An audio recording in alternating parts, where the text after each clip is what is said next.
who will give you the welcoming remarks and start the conference. Thank you very much, Catherine. Ladies and gentlemen, welcome to the Professional Women's Association of Rome. We are very delighted to gather tonight, and I am personally thankful to each one of you for joining us. You know that with every challenge, however, comes great opportunity. And I can say that the PWA community has demonstrated great resilience and resourcefulness during these unprecedented times. The Professional Women's Association has always been a spokesperson for the importance of role of women in our society, rewarding both diversity and sustainability. And we believe that now more than ever, following the epidemiological emergency COVID-19, the social and the cultural restart of our economy is important, and that the enhancement and the development of women in the world of work. And as we reflect what has transpired, we also mourned and tremendous losses that we experienced as a result of this pandemic, and are also humbled by the task of rebuilding and regenerating that lays ahead. Beyond what anyone could have anticipated, it demanded innovation from all of us. That is the reason why we are here tonight, trying our best to create an excellent and thought-provoking and absolutely relevant conference for all of you. We immediately transitioned to the new digital, and I am so proud of my team's rapid transformation.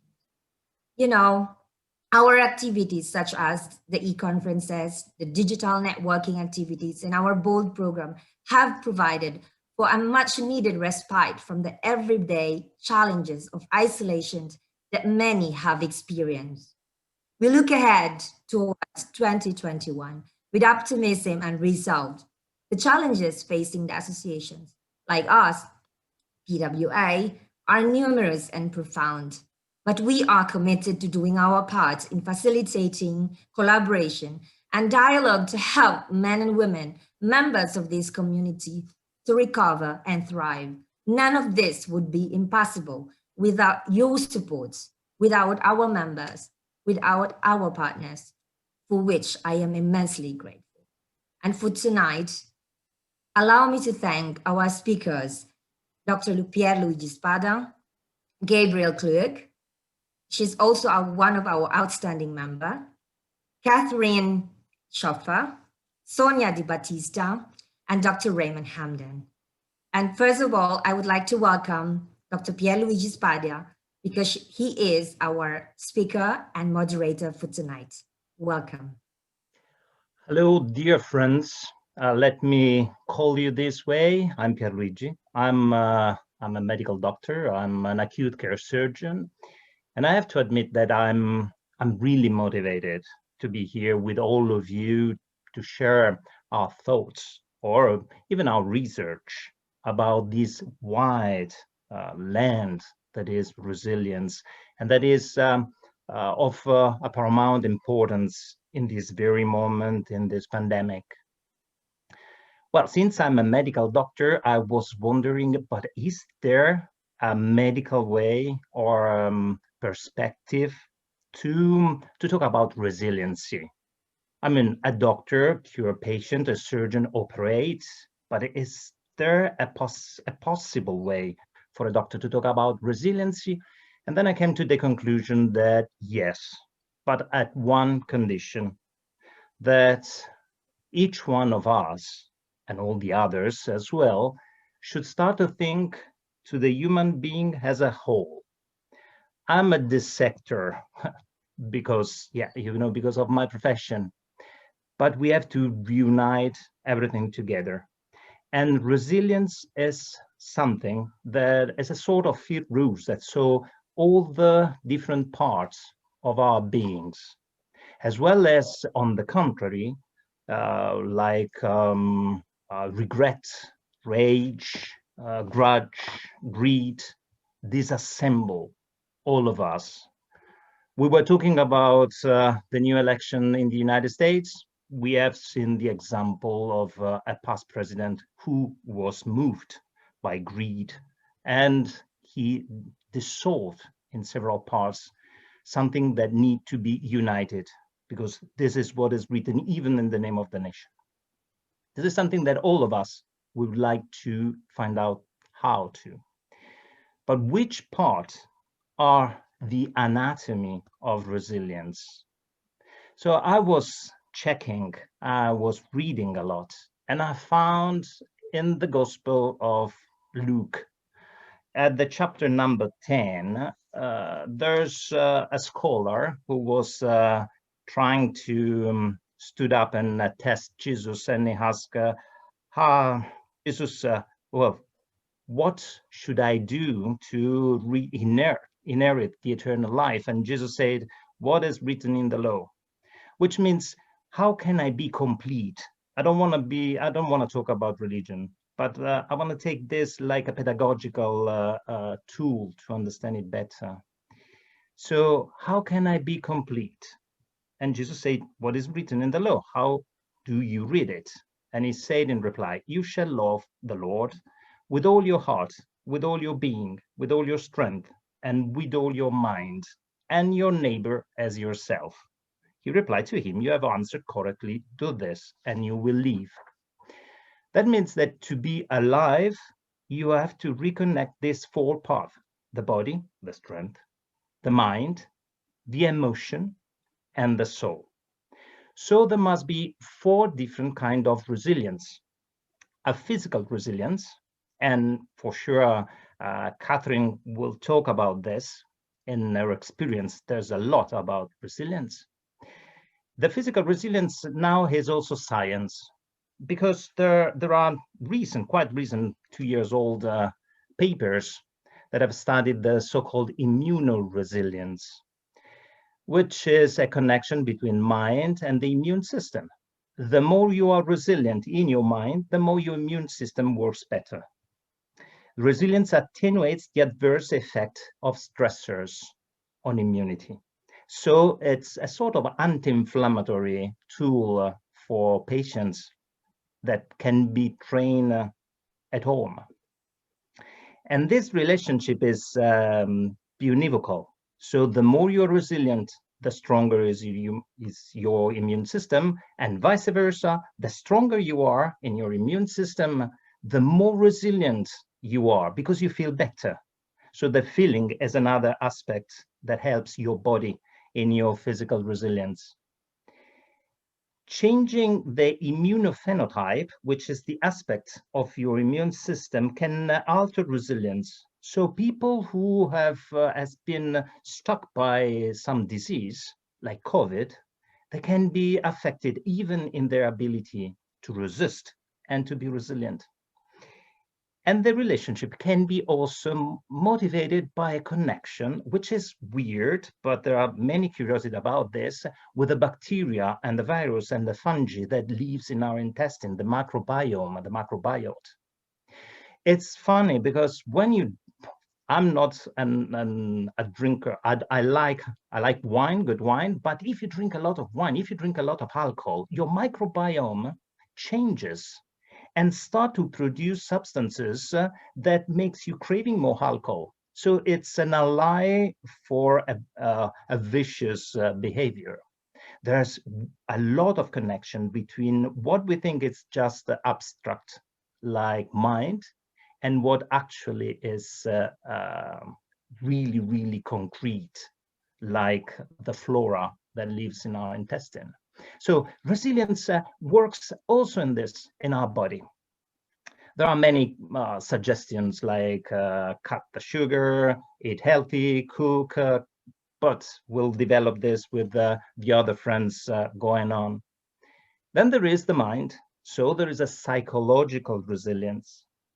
And it's the ability to cope to situations, to adapt to the new situation, to the stressful situation. It is what we all are doing, facing the problem with our daily life, with all the new, in Italy, for instance, every day we change rules, we change colors, and changing colors of regions means changing rules. You can go out, you have to stay within your city area, or you can go within the region, but you can't go outside. You can go to the bar, but after 6 o'clock, you can't. So it's really stressful. So we have to adapt if we want to survive. But we also have to recover. And I'm pretty sure that Raymond will explain you much better than I'm doing right now. So the psychological resilience probably is not just going back to how we were before, but it's a way to resist and to grow. So it's virtuous. And we were talking with Raymond before, we are tougher than we think.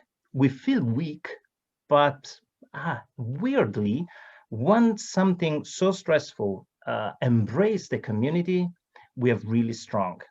We united together, and this resilience of the group works very well even on the personal resilience. So in this topic, I would insert even the community resilience and the connection between mind and body, mind and immune system is really, really strong, really well known from the very beginning of the new science that tried to connect in the whole, let's say in the holistic way, the human being. Then there is an emotional resilience.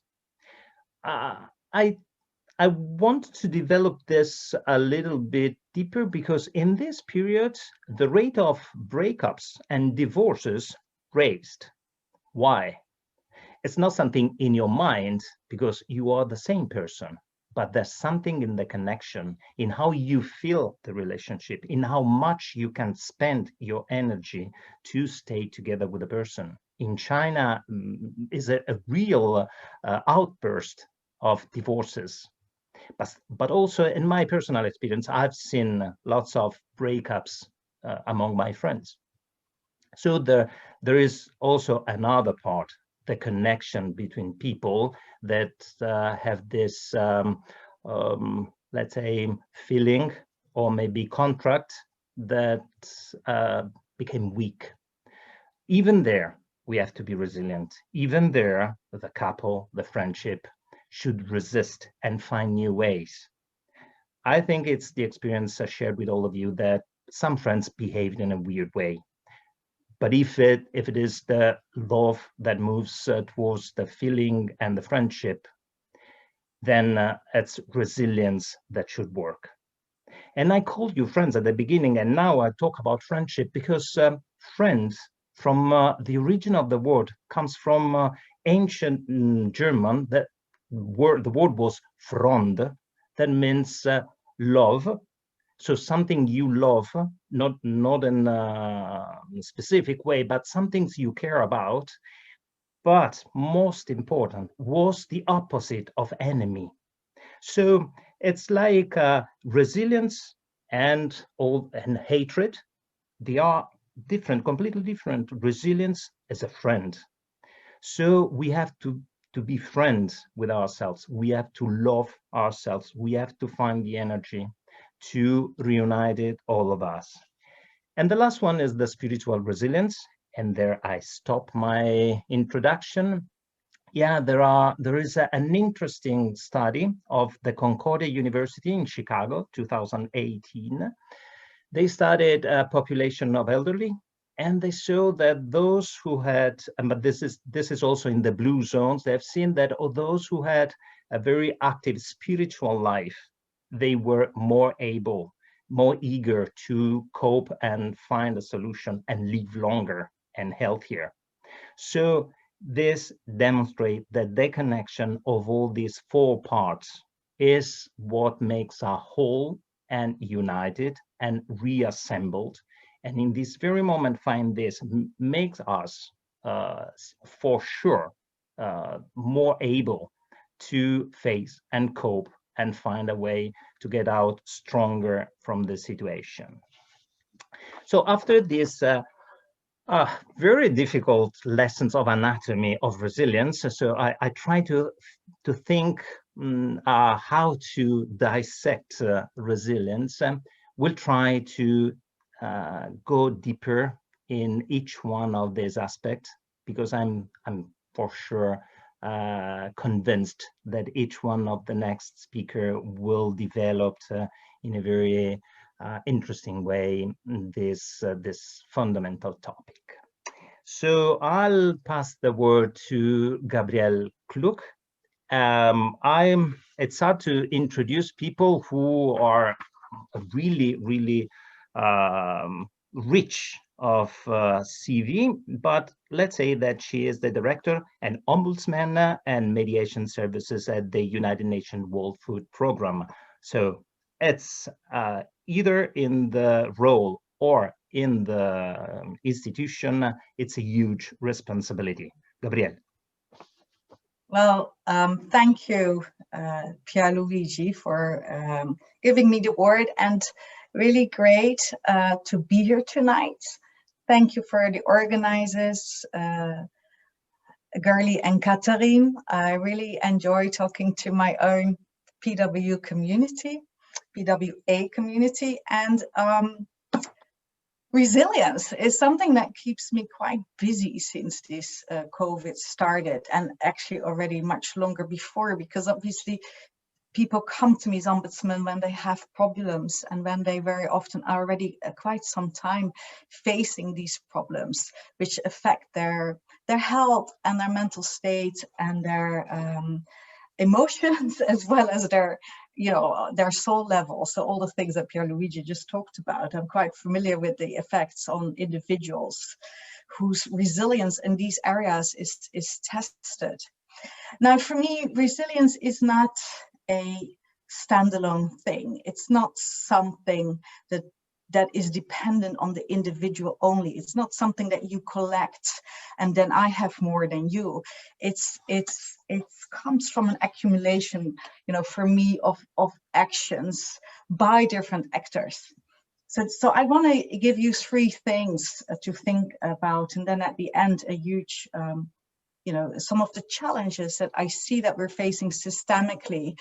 So first, and that's interesting, we haven't talked before, but among the speakers, but resilience for me really comes from your community, right? It is, the kind of community you thrive in, that's where it comes from. It comes from the values within your community, the focus that they have. And your community, that's defined by your home, your family, at work, at your school, among your friends, all of that, your leisure community, all of that together makes the community, your world, in which you've made choices to build your world like this. And, for me, the question is there, as community, can we really care for each other? Because now that is more important than ever before in times of crisis. Whereas we are put into our individual rooms, individual screens at this moment, and we cannot be together, yet we have to support each other as members of this community and be there for each other. So a caring community together with self-care is also what builds resilience. Right? The second thing is, for me, resilience comes from what you consume. And, you consume news, and there's a lot of negativity in the news. We're constantly bombarded with that. It comes from food, and is your food nutritious, right? Is it good for the soul, the mind, the body? Your worries, your thoughts can consume you. And then, of course, you have to really think about what you're putting into yourself, into your body, into your mind, spiritually. What is that you feed yourself with on all these different levels? Because some will give you some foodstuffs, what you consume gives you more resilience than others. So it's really important to make choices about, do you want to have the news on the whole day on the television, as some do? What is it? Even in times of stress, you should not eating raw carrots all the time. Chocolate, I think, is very helpful in times of stress, and a glass of good wine. But it is about, you understand the concept of what you consume for yourself that also keeps you going in the longer term. And here in this, give of, oh, I muted myself. No. Giving back to yourself every day something that.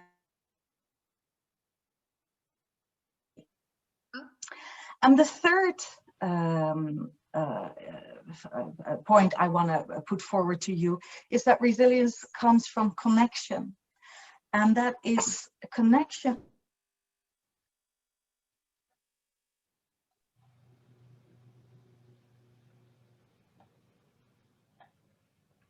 I think Gabrielle has, okay. Okay. Sorry? You're back. You froze. You Okay. for a second. But you're back. Oh, okay. I'm sorry that happened. So let me know. The third one is from connection. Yeah, the third one is from connection. Thank you. So specifically in these times of crisis, to have connection with others is very important. And now we are not able to connect physically. We cannot be together now in our nice hotel with an aperitivo afterwards and hug and kiss and all that. And yet we still have to make an effort to find that connection. So I give it to you whether you have a COVID buddy, somebody that is there for you, preferably outside of your work, outside of your family, that you can, have that connection with, that you can confide in, that you can just be authentic with and connect on a human level, because this is a time that it is also okay not to be okay. And we need to create that space for each other where we hold each other, hold the space for each other where that also can be. And specifically in this era of likes and, and Instagram and all this kind of stuff. And it's all about the outside. Now it's about our insides, right? And so we have to connect with our own feelings. And I think very important with what Pier Luigi said, connect with your partner, because in times of crisis, we can either grow together or grow apart. But if that's the person who is most in the vicinity, in your physical vicinity, in your house, then to invest now and sit down and have that bit of vulnerability and authenticity, and to look at how things are going and how you can actually be supportive to each other through this is also very critical, right? So connection. And if you connect with your buddy and your friends, please call, don't text, because we need to have personal conversations, right? We need to have real conversations. Yeah. Now, these three things: community, consume, and connect. And then I come to what are really the big challenges that we're facing. So the first thing is, the biggest challenge is that this COVID is not over, right? It's continuing in 2021, where we all hoped and prayed that it would really not continue this year. And it's just hitting us between the eyes right now. So this was not, we're living now in the way of life that it was not supposed to be like this right now, right? So, and we're grieving losses, not only over people we might have lost because of COVID and colleagues, friends, family, but also the loss of our expectations of our life, of our appointments, of the things that we would love doing with others, and we can't. And that's really a very important thing, that we acknowledge that we're grieving. Now, systemically, we need some huge changes in our societies. I'm convinced of that. And we need to be answering some big questions. And for me, it means that this COVID is providing us new dimensions in our life. It's not about a new normal. It's about really new dimensions. It's not about an extension of working from home or an extension of, distance between people, that continues in the future. We need to really throw things completely around. We need an integration of our lifestyles with the planet's needs. We need to look at what are the needs of this planet and how can we integrate our lifestyles with that, right? If we don't listen to the needs of the planet, and the planet is also in our microbiome, in our gut, it manifests itself also there, then it's a lost cause, right? If we don't care for the planet, for the Pachamama. And here we come back to the Professional Women's Association, right? The Pachamama, Mother Earth, the source of all, and we are representatives of that as well. So I'm very positive about certain stories. So the fact that also now today we talk about the gut, the fact that we the World Economic Forum has recently shown a video where they talk about in Borneo, they give simple healthcare to the people in Borneo based on a lot of natural medicine, cheap and simple, it's for free. And what stopped? Deforestation. Deforestation stopped in Borneo because people were cutting the trees to pay their bills. And now, you know, for medical care, now that the medical care is provided, they stopped doing that. And in fact, they started planting trees. The biodiversity helps us to provide and to find also answers for our healing and well-being. And so I would say biodiversity, bikes, we need to be out and get movement, planting trees, localization, less travel, ecotourism. You know, we need to talk about, do we want basic income for all? How we're dealing with the homeless people, people out of jobs, economy needs to be changed around. And these discussions are not yet going in full swing everywhere. And I would hope that these kind of discussions, because these are our challenges, and these really hit the main media, and that also you as an individual, because in the end, these discussions depend on the individual choices we make, right? Where we go on holiday, what we eat, you know, which charities we support, for example, whether we buy more clothes or not. So I want to give this to you. Your life quality depends on you know, your community, your connections with others, and what you consume, and the care for the planet and your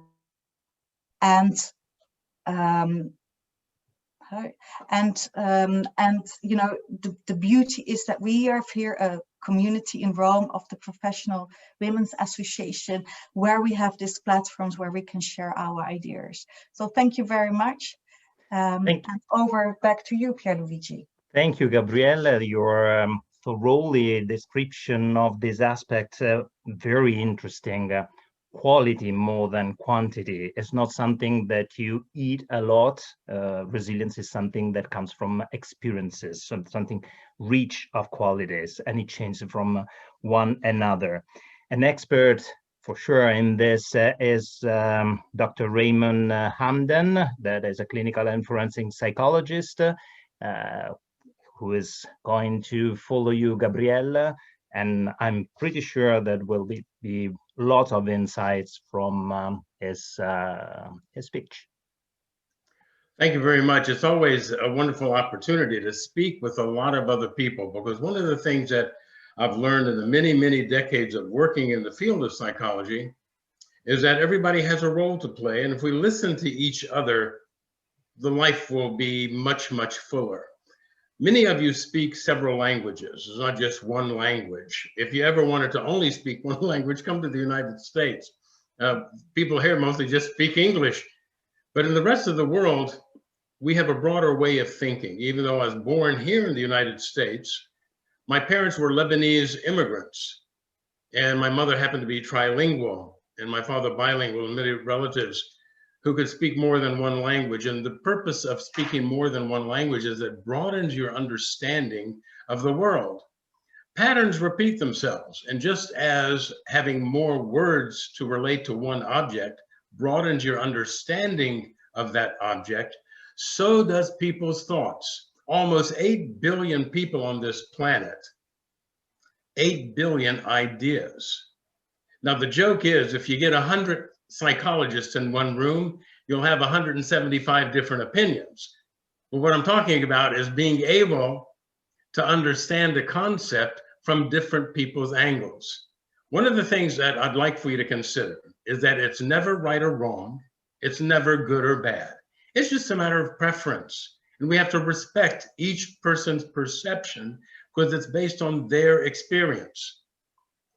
When I started studying psychology in 1973, before many of you were even born, it didn't take too long until during my doctorate's program, I realized that people needed a balance in their life.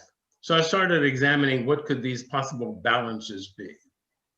And rather than going through that entire history of from the last century till now, let me point out that the balance that I have been researching and wrote about is called balanced for life, and it's the number 4, meaning that every single day we need to have time for work, play, love, and worship.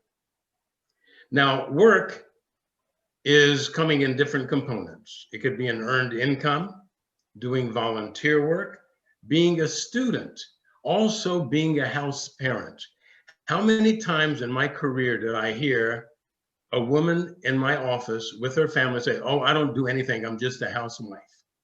And that would drive me up a wall, because my experience in life was my mother had no daughters, it was us sons. So we got to watch mom do the work and make us help her. And frankly, that was the best thing that ever happened, because we learned the value of both parents at the house. So when I see or hear a woman saying, "I'm not doing anything, I'm just a housewife," I happily remind her in front of her spouse and children, "Well, you mean you don't do anything? You don't wash, you don't clean, you drive the kids to school, that's nothing. You help with homework, you tutor." Some of them are career women, many more today are career women. And guess what? They don't go home to relax. That becomes their second job, if not the primary job. And people are not appreciating this. Men need to be educated on how to help by understanding what women go through. There's many things that men go through that women don't appreciate either, but more so now because women are now in the work world as well. But there needs to be a balance. There needs to be a balance of protocol, a balance of assistance. So when we look for that balance for life, work, play, love, and worship, all things are equal, but defined differently by the individual, and when in a marriage, by the couple, and when in a family, by all the members. Every single day, people need to be productive. They need to contribute to their society, whether it's an earned income, whether it's volunteer work, whether it's being a student or being a house parent. It's all contributory, being productive, contributing, educating the next generation. Each day you need time to recreate and recreate a non-stressful scenario. So recreation could be sports, it could be hobbies, things that you enjoy that are non-stressful, things that you enjoy because you can relax, you can unwind. Now, the word love, actually, I use that because it's a popular term. But when we talk about love as the third thing in the balance for life, we're talking about a sense of belonging. Belonging to God, belonging to your fellow human beings, a romantic love, and a family love. All 4 of these are important definitions, but the word belonging is key. It's that sense of belonging. And when we look at references from the holy books of all the religions to terms that are used today freely in society, that term love really means the sense of belonging. How do we belong to each other? How do we unite?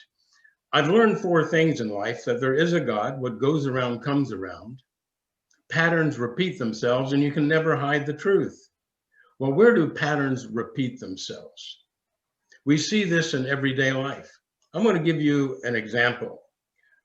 From most of the holy books, it says that we are created in God's image. Well, how come we don't all look alike? God's image may be something related to a pattern that goes like this. The human body is built of 50 trillion cells.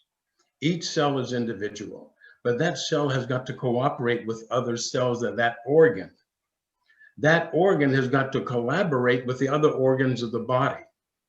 So all the systems in the body that are made up of all these 50 trillion tissues doing different things, these cells magnified into uniting in a harmonious way with the body, the skin system, the respiratory, reproductive, circulatory system, nervous system, all the systems of the body, endocrine system. We all have that, they all have to coordinate for us to make up the human body. So maybe the image of God is the same pattern. when we all work with a sense of belonging and harmony, the almost 8 billion people on this planet, the 3.7 million species on this planet, maybe that's what God's image is. Which brings me to the next point. When we talk about worship, worship isn't just praying. It isn't just believing in a higher power. Maybe worship is examining ourselves as well. But respectfully of the word worship, we look at spirituality. Now, some people grow up in a very spiritual fashion, very religious with the orthodox rituals.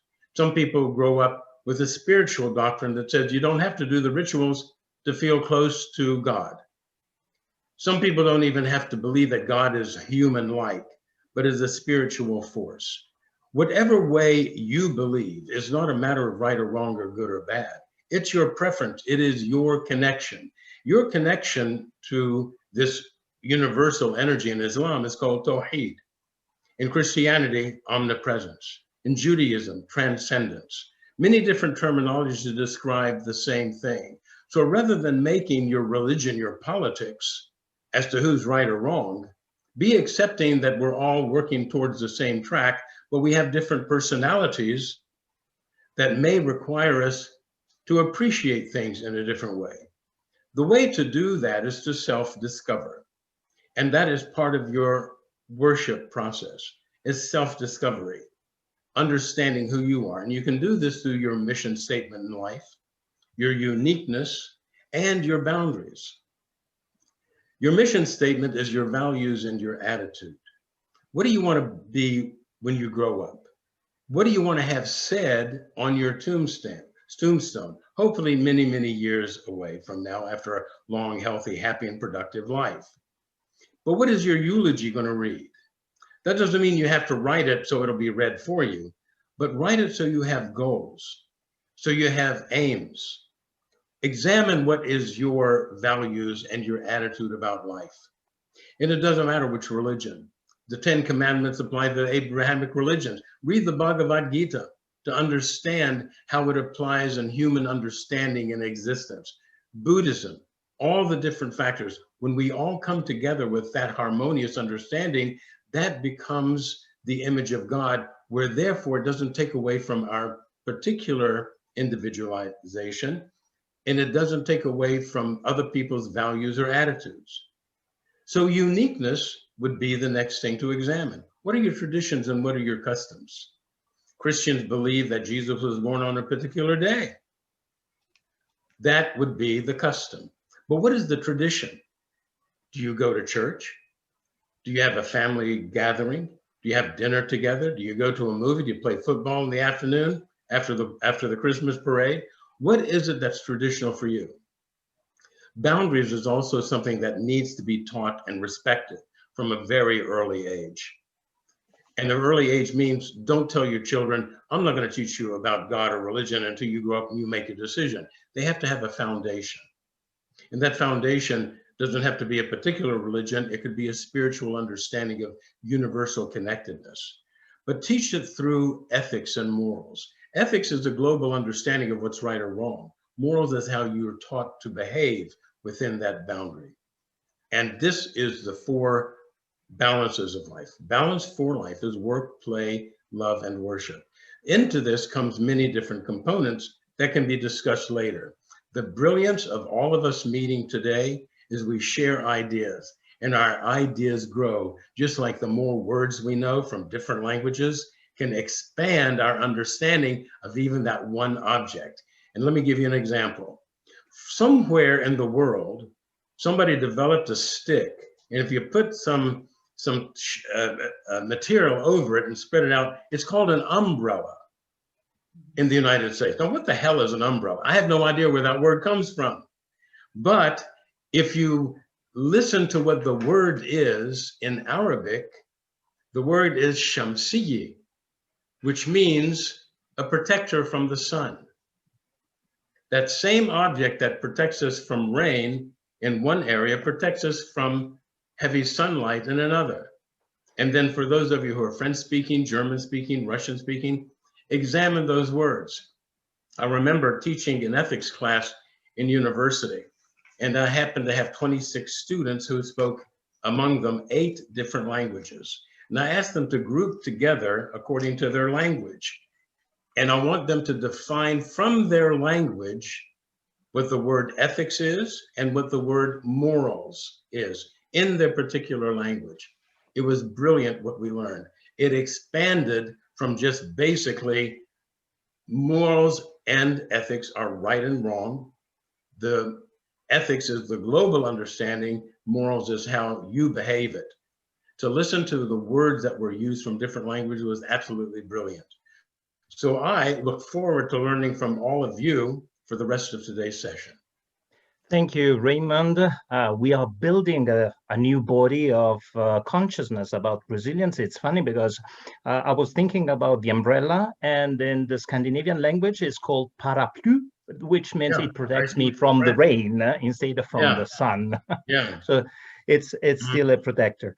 The next speaker is Catherine Schopfer, and she's a food science engineer and founder and cancer coach. She is an experienced woman about life, let's say so. Catherine, you can explain better what I mean. Okay, thank you, Pier Luigi. Well, hello everyone. It's really nice to be with you tonight. And I cannot see all of you, but tell me, how many of you went through a big challenge over the last year? Well, yes, a few. All right. Let me first tell you how I grew resilience and how I learned to face stress and adversity, whether it's in the corporate world or also in my private life. Today, I believe that a challenge is a springboard to create a new life, but I had to learn it the hard way. In a span of 3 years, I went through a divorce, I lost my job, I lost my mother to cancer, I moved to another country after 20 years losing my friends, I lost my father to leukemia, and I had to face a breast cancer. My coach at that time told me, being resilient is like sprinting in a swimming pool with cold water. In order to get back to the surface and get air again, you have to let you sink to the bottom of the swimming pool and then be able to really press hard with your 2 feet to quickly get up to the surface again. And I really like this metaphor because it has helped me a lot to become more resilient. For me, resilience is a journey, and there are a few steps. The number one, the first step, is to deal with the situation, to face it. Don't put your hand in the sand. Put your face in the sand, not the hand, the face in the sand. Second step is to accept the situation. To really, don't deny it. Don't put a lid on it. Don't minimize it. The third step is to surrender. Surrender to the situation. Get to the bottom of it. Allow the emotions, we were speaking about emotions, allow the emotions to come up, to express your emotions. Allow yourself to tell that you need help from others. Because then you are going to press hard. Step 4, take action. Press hard, do the work, take the lead of your life, and then really find a solution in order to change the situation. I believe facing a challenge like the COVID, or, a stressful situation at work, or even the loss of a loved one, it's not really the challenge in itself which is the problem. It is how you're going to respond to it. Before I started coaching more than 10 years ago, I used to be a successful engineer, manager, climbing the managing ladder.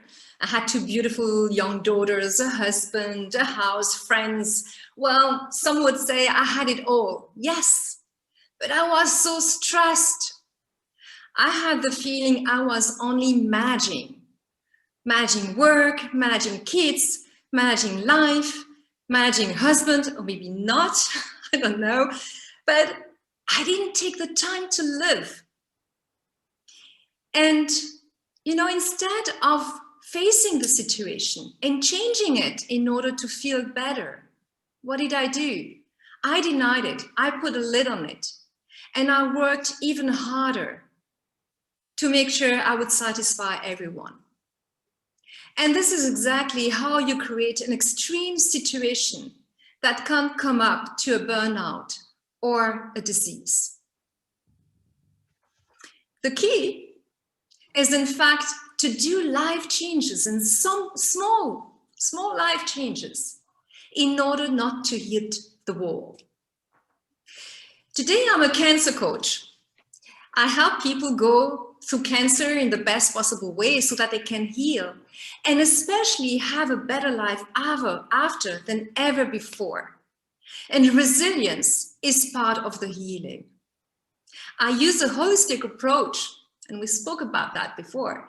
I use a holistic approach, meaning that I look at health as a physical approach, yes, physical point of view, and also the mental, the emotional, the spiritual, and the financial. And Pier Luigi gave us some explanation before, because we're not only the body, but we are mind, a soul, we are a whole. So when my clients come to see me, the first thing I tell them is, in order to do the work, whatever it is, resilience, going through a challenge and like that, the first thing you have to do is put yourself on the top, #1 position of your priority list. Because when you are well, everyone else is well. The family, the kids, and even work. And the second thing I ask them, and I'm going to ask you tonight as well, is the following question. What is draining your life energy right now, in the present moment? Take a piece of paper and write down whatever comes to mind, very spontaneously and objectively.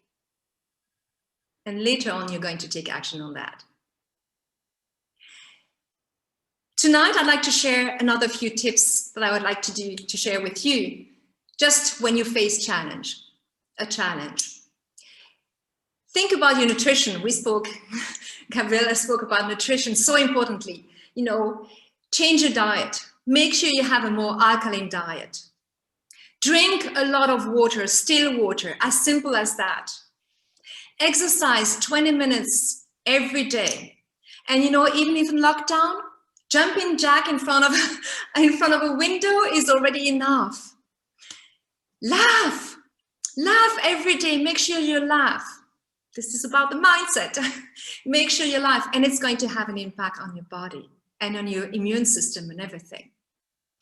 Whatever you love doing, whatever you're passionate about, because you're going to trigger your cells inside of you. And then I'd like to share with you the one thing that has changed my life to an extent I would have never imagined. Get up early in the morning and take that first hour of your day for yourself. No laundry, no work, no tidying, no cleaning up, just for yourself, where you're going to exercise, meditate, practice gratefulness, read, learn something new, just for you. And at the end of the day, make sure you go to bed early in order to have a long night sleep, because this is going to impact your immune system and your resilience much easier. That's it for me tonight. Thank you. Thank you, Catherine. And allow me to add, as a doctor, also sleep. Check your sleep, because through your sleep, you'll understand a lot. If you sleep well, if you wake up spontaneously or in the middle of the night, that's something you have to cover. Thank you very much for all the suggestions and tips. And at the beginning, when Gerlie introduced the topic, she talked about companies, and there's even a resilience framework for community and companies that implies companies to have a responsible governance, a good quality of life for their employers, and a strong economy for sure, and a prepared system. Sonia Battista is Diversity and Inclusion Global Manager at ENEL, which is the most important energy company in Italy. And about this topic, companies are changing their mindsets and thinking about inclusion as a real new richness to resist and have a good impact on economy. Thank you, Sonia. Thank you. It's really been very, very interesting to hear all of you and to see how deep resilience and different facets resilience can be looked from.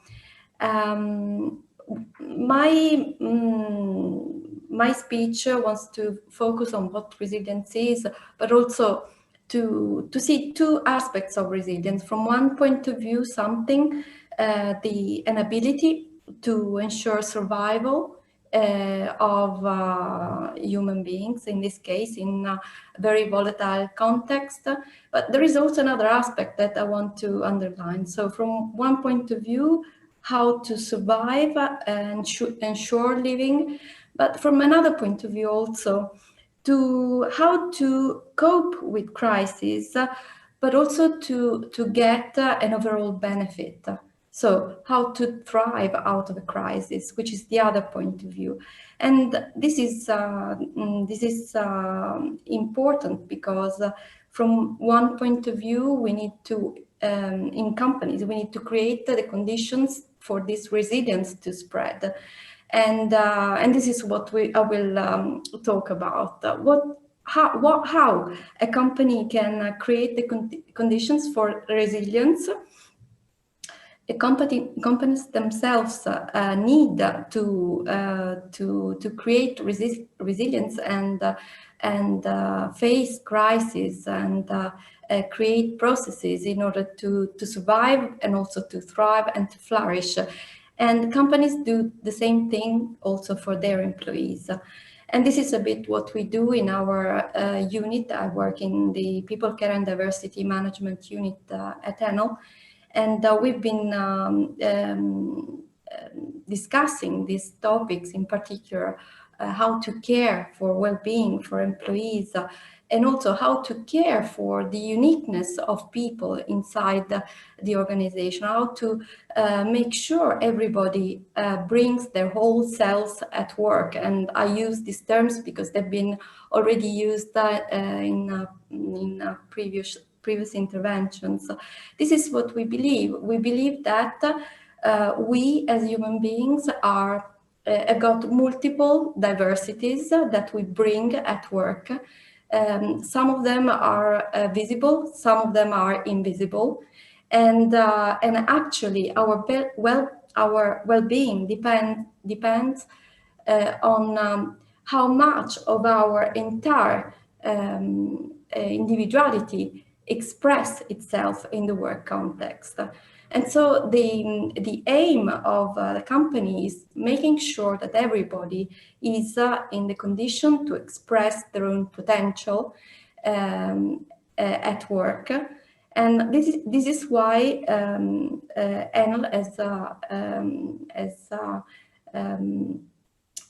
given great attention to the topics of diversity and inclusion since 2015. We have a specific policy that talks about promoting equal opportunities and inclusion of all diversities. But actually, what we are understanding is the valuing diversity means valuing the individual's uniqueness. This is the point where we've come up at the moment.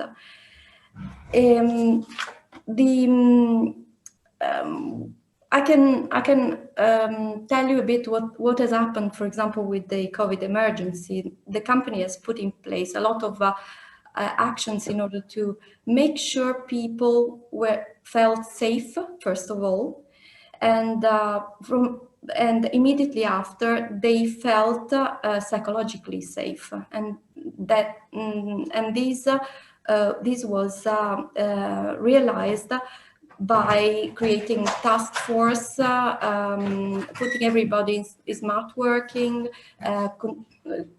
doubling the people in smart working, creating digital tools to work together, creating solidarity mechanism to donate holidays for people that could not work and stayed at home. Put in place extra insurance for the hospitalization during COVID.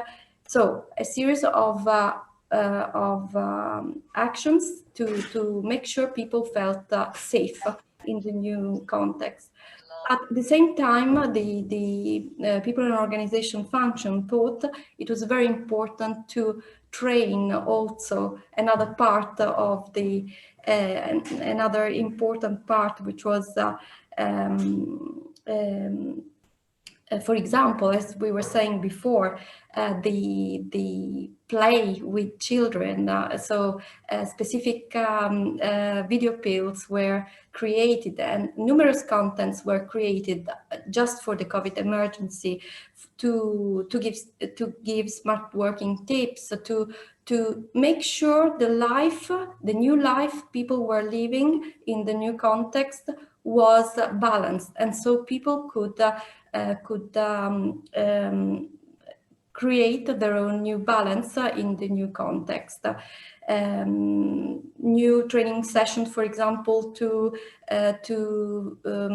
develop emotional intelligence or to build resilience, mindfulness, video pills about coaching, but also psychological support to allow the tools to give the tools for people to react to this and to find their own tools to react to the emergency.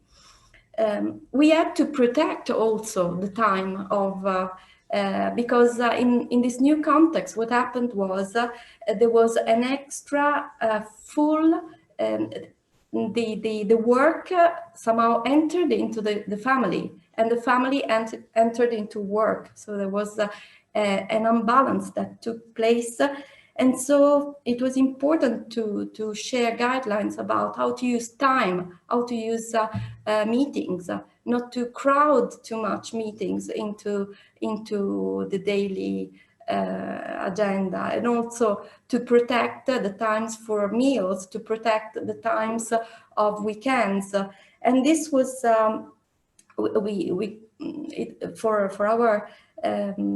for our group and our team was strange to have to say and to write and to share some specific tips and guidelines in order to protect the time for rest.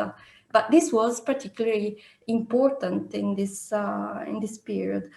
But also we shared in this what we called a decalogue that we called "I Work Well from Home," to take breaks, and to make sure that there was an empathy was ensured in the relationship. Also that in meetings to pay attention to subtle messages of people at the other side of the screen, to acknowledge and also thank colleagues. And so all this was necessary, and we are now at a different moment. We think that now that a lot of time has passed, and so after 1 year of this experience working remotely, what we are seeing is that we need to go over connection. We need to recover authentic inclusion. This is a basic theme that we are exploring exactly in this period. And what we feel is that the screen can be, the digital tools that we have can be an instrument for connection, but they can also be screens that cut off from our real basic human feelings. You can use the screen to hide yourself. Many people don't use, for example, the camera when in meetings, and this is this makes incredibly difficult the relationship. What we're encouraging people to go beyond the screen, to have the courage to look for the other, to somehow to take responsibility for the relationship and go deeper, and don't stop at the task, which is what we are generally very focused on. What we are seeing is that technology is not enough. We need to add to technology feelings. We add to technology empathy. We add to the technology the courage to link and to connect and to go over the screen and reach authentically the other. So I think I touched more or less the topics that I wanted to touch, and I'm available for. There's also a question for you, so we can start melting questions from the panel and from the audience. So it's really interesting because this encourages people to understand that companies are not only there to promote health or resilience for the employees just for production, but really because they do care.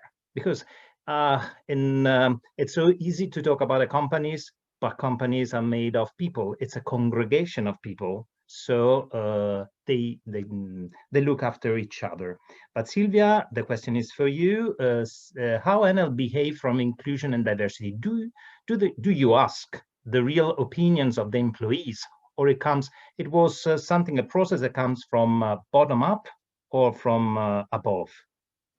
It's a double process, because in some cases we look at studies, we benchmark with other companies, and most of our approach is linked, in any case, strongly to a vision of the company, which is based on open power. I don't know if you've heard about it, but this is an approach which is related to business, but also is an approach that relates to how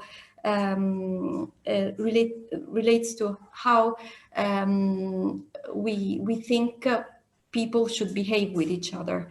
And so open power for us is a strategy open to the communities, to new ways of energies and devices, new ways of using energies, producing energies, but also it's at the core of the basic behaviors between people, and that helps because helps to give guidelines and to develop projects that are based on these values. So you answered also to the statement, sometimes companies make it in a formal way and not in a concrete way. You have been concrete and you had results. Since Gabrielle before scolded me and Raymond because we were talking together, and my question as a doctor, there's the gender medicine. Disease and therapies are based on males. And now we are discovering that we behave in a different way, even physically. Do you think that resilience, since you have a wide experience with a lot of people, is different between it? Is there a gender difference? You're asking me, Pier Luigi. Yeah, Gabrielle. Is there a difference? you know, I think, yes, there is, because resilience, as I said, it is an accumulation of different things. And if you would look, you know, in the research, it's that men have, you know, in general terms, better access and to more resources, right? Also, you know, they still earn, also in Europe, about, what is it these days, 17 or 18 or 90% more than the women. You know, it's they take space easier, right? They take resources easier, and they are not, you know, and we're talking about gender roles. We're still living in a society where it's not automatic that, you know, boys are fed with the same ideas of taking care of family and others, right? There's still different expectations, and roughness and being maybe more elbowing and fighting is more allowed in behavior from boys still, right, than from women. And it was interesting to hear Raymond about, you know, when he was brought up, because he was really exposed to the difference in the gender roles in his house, but which he said had not a negative impact on himself, but actually created a profound understanding, which might say more about Raymond than what, you know, than how society was organized in those days. So I think we need to be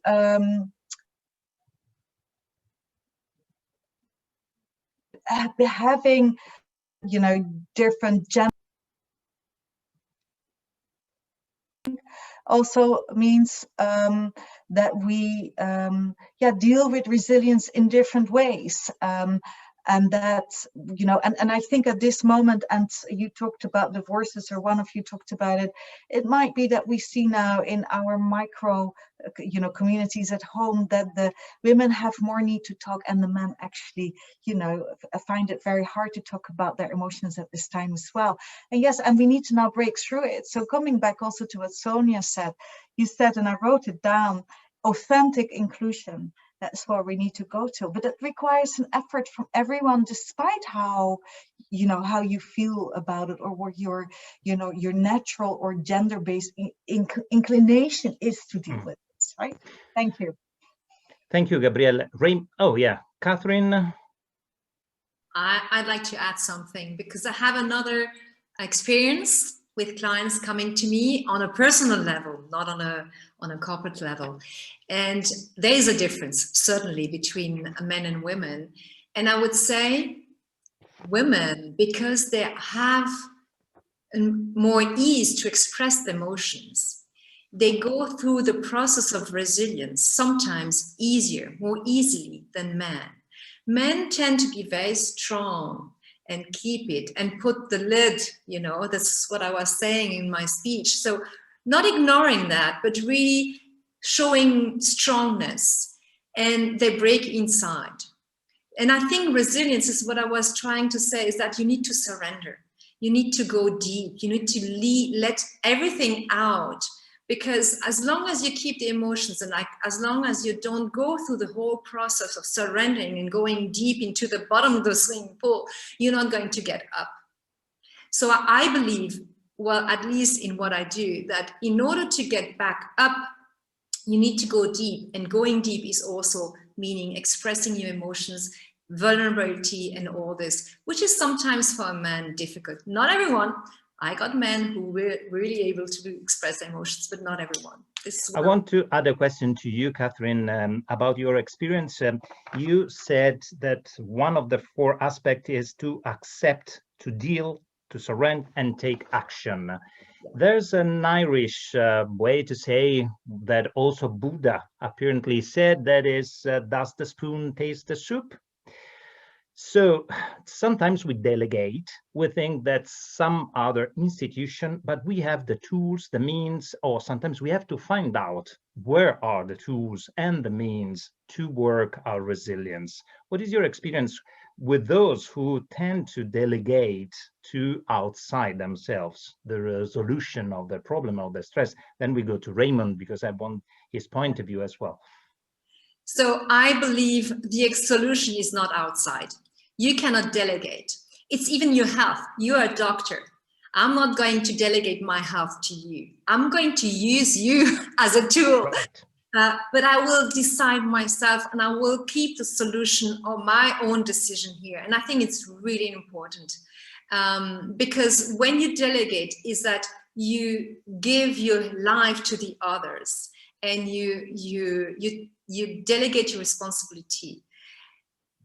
I believe, because we spoke about being a whole, the importance, and that enters maybe some spirituality, the importance of connecting with our heart, connecting to that inner voice that we have, to that gut feeling, intuition. And I believe in the process of resilience and in process of, getting healthy in my case, your inner voice, your gut feeling knows what is good for you, but nobody else. You will not know what is good for me. So I believe we have to keep that, and delegating not the solution. Having gut and gut feeling is an expression that I learned when I was in the United States, and I discovered that it is really physical. The microbiome thinks, probably. And so it comes from an experience. We have this feeling in the belly, but sometimes it's moving inside. During the Balkan War, I remember I went there in Croatia, Bosnia, and Serbia. And I remember that a young guy told me, you have to be, because I've saw a lot of terrible things. And a guy told me, you have to be ready and during peacetime to face war. So it's the same with resilience. Is resilience something that you learn along your life with your quality experience that Gabriella said before, Gabrielle, or is something that you can be trained? If you go and you Google it, there are many courses for resilience. Can you learn how to be resilient, or there's something that you have to be aware of? Raymond. Oh, you're asking me. I thought you said Gabriella. Okay, that's fine. Actually, you can learn it. Some people do have a genetic buildup, because what we know is when we learn things, we have brain plasticity, and that brain plasticity is the change of brain structure that can get integrated into all the tissues and cells of our body, because memory is no longer just in the brain and the hippocampus, now it's all over the body. So things that we learn can get integrated, even including our reproductive system. It goes on to the next generation, possibly. So what is leadership? What is resilience? These things most likely are more comfortable to talk about as learned behavior. When we look at resilience as a way to recover from a trauma, I can tell you that in a couple more months with a new president. But what we're going to be looking at in the home is there can be trauma in the home. It can be divorce. It can be a death.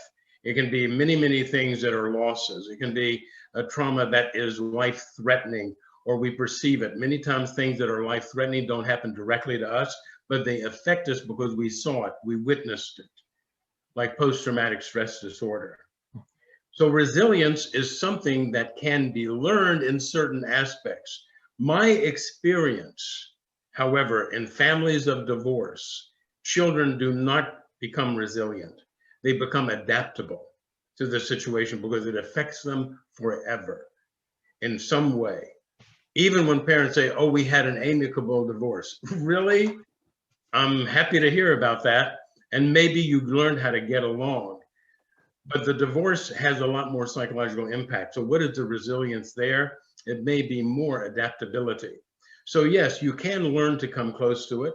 There are certain strategies. If you lose your business, for instance, if you lose an arm or a leg because of war or battle or any type of violence, or just an accident, not that there's just an accident, you can learn to become resilient with that by adapting to a new body situation. And we see this many times on television where athletes who have lost a leg still continue being athletes because they've learned to adapt to various new technology to help them be able to move forward. But again, we see people who grow up in atmospheres at home that are negative or atmospheres that are positive. we see people who are subject to that for a very long time. So the purpose of learning to be resilient may vary from individual to individual. People who are brought up in that atmosphere, you can't do this, you can't do that, don't ever try this, are they going to ever learn to walk again if they lose a leg? But people who are brought up with, it's difficult, but you can learn how to do it. It's difficult, but we'll learn together as a family to be able to do this. They're the ones who are going to strive. What is the definition of leadership that many of you are actually the scholars on more than I am? No, I wonder if there's a parallel between those who grow up learning to be leaders and being able to be resilient, because I can simply say that leadership is having a vision where you have steps. Being a dreamer, there's no steps, there's just a vision, but how do you get there? So do those leadership qualities actually contribute to resilience? That would be my question back to my fellow scholars and the intelligent audience that we have. Gabrielle, we add the question of Raymond to the one to Catherine Costaggiu, who asked what kind of support is the World Fund program providing to its employees in terms of building resilience? Yeah, thank you. So, you know, for me, leadership is also on an it's you know, our old ideas about what leadership should do, you know, sort of go with the troops and you know it all and all. It's not anymore about that, right? It's not more the hierarchical leader at the top. Hierarchies are by definition, in my world, abusive of people, right? So you need to have the leader who's in the web of connection, of networks, which is far more a female pattern. So we will see a huge shift, and it's happening at this moment where these male leadership qualities are quickly getting outdated and also dysfunctional, and where we're going to female qualities of inclusion and authenticity. And I thought ENEL, you know, Sonia, I mean, bravo for ENEL, the things that is happening there. You know, the microphone, Gabrielle. Yeah, it goes on mute now and then. I'm not touching anything. I hope. And so to say also that you know, take responsibility for the relationship. It's not only about the task; it goes further than that. The technology is not enough. That we need to you know, look at our courage, authenticity, and empathy. You know, this is huge, but this is a sign of new times. You know, so now a thing that I want to add about the question about WFP. So you should not forget that the World Food Program is at this moment feeding about 100 million starving people around this world, and has beefed up this in the last year with about 20%, right? And is expecting now much more to come in 2021. A lot of people are food insecure on this planet, and the longer this COVID crisis lasts, the more this will happen. So it means all people on the ground are very, very important. We have 20,000 people. Majority of them are in the field. Majority of them are national staff, 85%.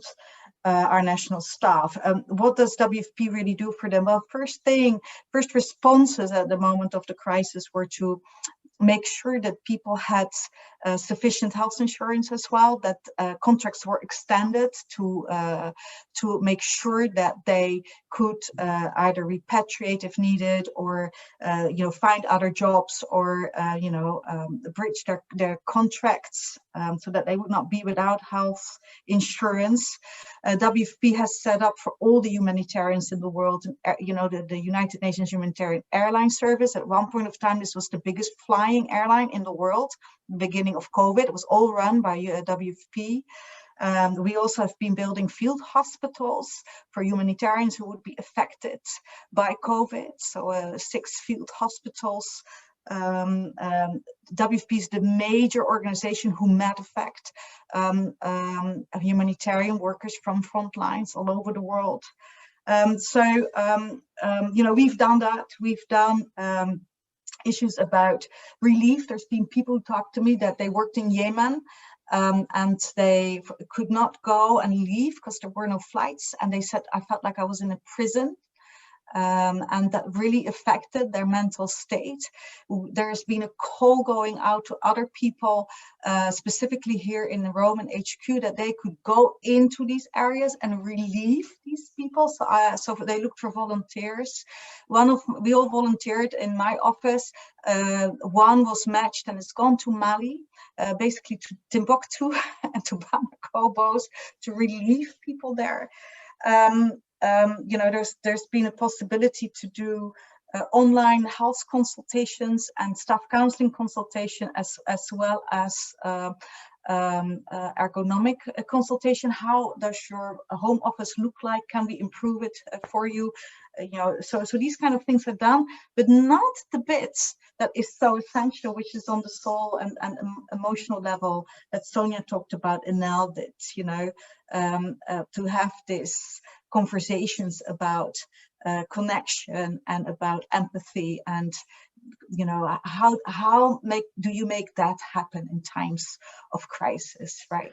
Now, I have to say, if you look at a population that's highly resilient in the world, and these are humanitarians, you know, people who go into these emergencies and can, you know, be parachuted in somewhere just with their sleeping bag and some tins of food and make it work all for themselves and still help others.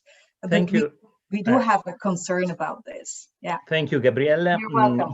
Usually when one starts speaking and talking about a word, should start from the etymology. And resilience is a physical term, is not a psychological one. It's been taken from physics, and it's the ability of a substance or object to spring back into shape. So, Catherine, and then I add this question to all the panel, if it is possible to have too much resilience, so it could be bad, could be a bad thing. So this is a very nice questions. But Catherine, is resilience in the human experience, in your experience, something that goes back to the previous shape, or is something that changes and model you in a new way, so it's not exactly the same meaning? I believe that it changes you forever. It never comes back to the real original shape. And even in physics, I've done some physics in my life as an engineer, when you really pull hard, it will never come back to the exact shape at first. So, and I believe, as I said earlier, that you can take the opportunity to change and do something better. And that's the thing. If you really understand resilience and you go through the process, it's to go even higher and get even better. So we are running out of time. So a very quick answer. Is it possible to exaggerate resilience? Could be harmful to be too resilient? No. No. No. Gabrielle? No, we can see everyone is doing No. Definitely not. And, you know, and we should also think about the beauty of challenges. What, you know, and I as Ombudsman have one big motto. I always say, get better, don't get bitter. Right. So, and I think we have enough examples in life where people had a lot thrown at them. Catherine is a case in point here with all that she summed up. And I think a lot of us can relate, if not to one, maybe two or three of the issues that she's mentioned she had to face in her life, you know, and that, you know, it gets thrown at us, and I think as a human being you have actually an obligation to let it make yourself a better person, and so that you have to share more. And I think that is really innate. If we also have the connection between our own heart and mind, that is what we will be able to do. Raymond, lots of women says, I love too much. Is it possible to love too much if love is pure, and so it could be possible to be too resilient? I hope not. I'm hoping that you can love as much as you want, as long as love isn't always just sex. It needs to be a sense of belonging. It needs to be a sense of understanding. And maybe it's also a way, if we look at the basics, to teach our children, as we would have liked to have been taught ourselves, to be not only resilient, but to learn to love the right way, to have that true sense of belonging. which is based on trust and respect that moves to vulnerability. And when you do that, then you can have a best friend and have that emotional intimacy as well as a physical one for romance. The 5 things that you can teach your children to be resilient, to be better citizens, is teach them to be independent, flexible, adaptable, responsible, and respectful. When you do those things, you give them the whole world. All the things that we're talking about, that's the basics.